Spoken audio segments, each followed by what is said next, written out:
Welcome to ICT 7. Today, we will tackle the week 7, the presentation software, and under the presentation software, we have hyperlinks and the action buttons. Hyperlink. Whenever you use the internet, you use hyperlinks to get from one web page to another. To make it easier for people to click on a web URL or email address you offer in your PowerPoint presentation, you may format it as a hyperlink. Hyperlink.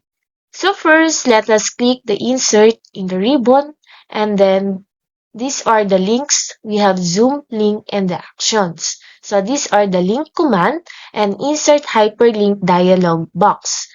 When we click the link command, lalabas ngayon dito yung ating insert hyperlink dialog box.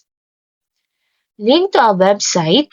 So we have current folder, browse pages, and recent files. So after this, I have here a video tutorial on how to use a hyperlink and the actions buttons. So change the color of hyperlink.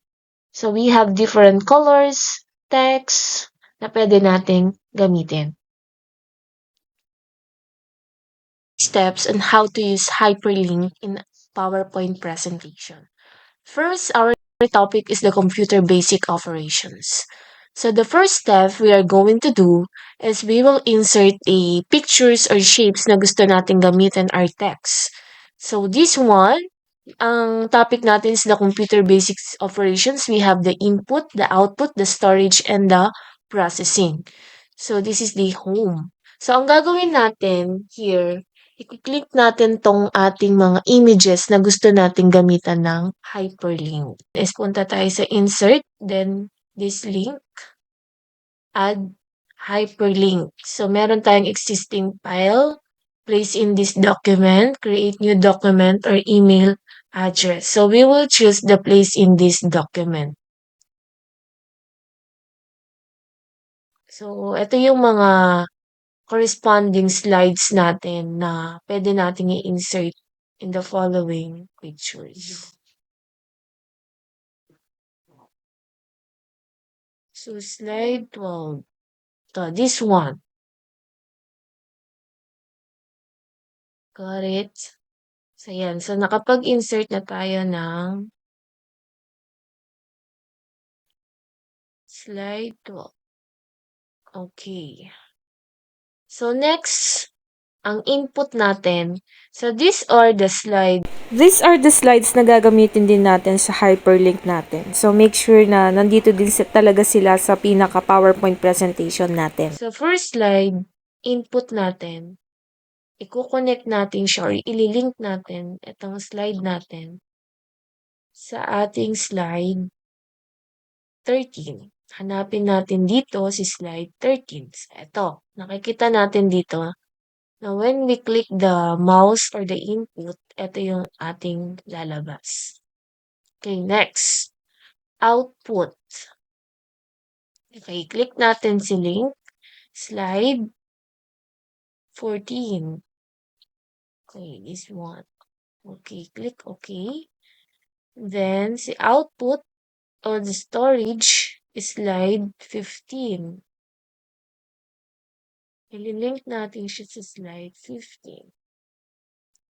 And the processing, insert lang tayo dito sa may ribbon. Then slide 16. So that's it. Let's try. So, natin siya. Copy natin. We will put home here. Ayan, so ika-copy paste lang natin yung clip art natin na home para when we click the home, babalik tayo dun sa pinaka-home natin. Control-C lang yung ating clinic dyan para ma-copy paste natin. Ang gagawin natin, example, ayan, ipipresent natin siya. Pag click natin tong mouse, ang lalabas dyan ay yung mga example ng input. So, input devices are the following: keyboard, scanner, joystick, mouse, light pen, and webcam. So, let's try. Click natin tong home. Okay, lumabas tayo sa pinaka-home natin. Example, pipindutin natin tong storage. Okay, lalabas tayo sa my storage example. So, these are the example of storage or memory devices. O, balik tayo sa home. Click natin yung processing. Yan. So, di ba madali lang naman gamitin yung ating hyperlink. So next, the actions buttons, our subtopic number 2. A PowerPoint presentations can be made more interactive and user-friendly for the audience by adding actions buttons to the slide.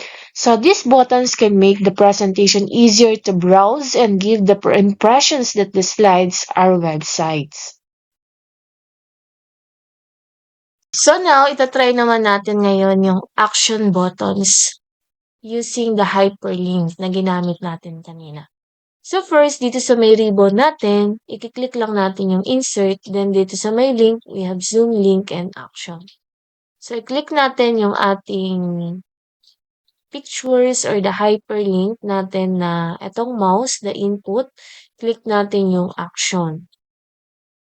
So hyperlink to Computer Basic Slide 13, lalagyan natin siya ng sounds.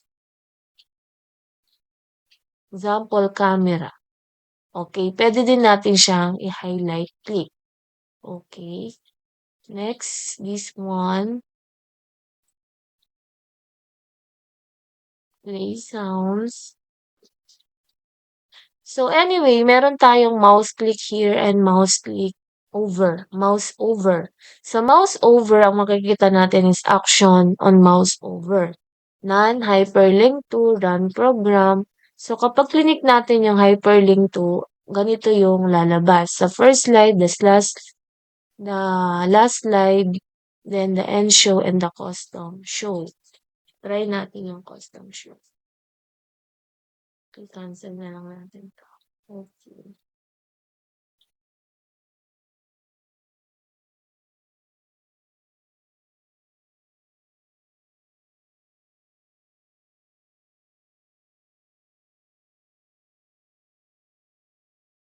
Okay, tatry natin siya. I-click natin yung in-hyperlink natin na So, di ba? Ito yung kanyang lumabas. Okay, back tayo sa home. Click naman natin ngayon yung ating see? So, di ba? Meron lang siyang mga actions na na-add dun sa may actions button natin. So, ganun lang siya kasimple. That's the end of our lesson for today. Thank you for watching. Don't forget to like and share, subscribe, and hit the bell button.